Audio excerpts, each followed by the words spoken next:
विधान परिषदेच्या निवडणुकीवरून काँग्रेस आणि ठाकरे गटामध्ये आता चांगलीच झुंपली आहे।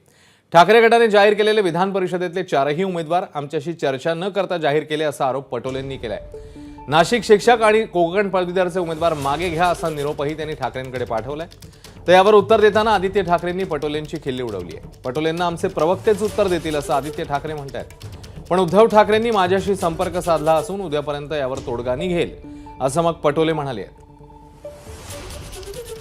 मनातले जे उमेदवार होते ते उमेदवार मग आता तुम्ही देणार का या विधान परिषदेला? नाही, आम्ही मुंबईत कोणी उमेदवार दिलेला नाही आहे। त्याच्यामुळे मुंबईमध्ये त्यांनी सांगितलं की आम्हाला माहित होतं की मुंबईत त्यांचा इंटरेस्ट राहतो जास्त, त्याच्यामुळे तो काही भाग नव्हता। पण आता परस्पर त्यांनी आता उमेदवार जाहीर केलेले आहेत।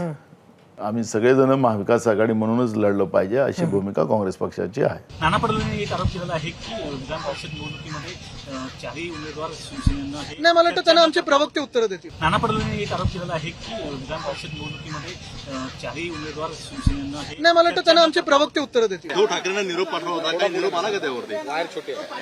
नाही, अजून आता जवळपास बोलणं झालेलं आहे आणि आज रात्री ते सगळेजण बसून त्याच्यावरचा निर्णय घ्यायला त्यांच्याकडून फोन आमच्या नसीमभाईंना आलेला होता, उद्धव ठाकरे साहेबांचा।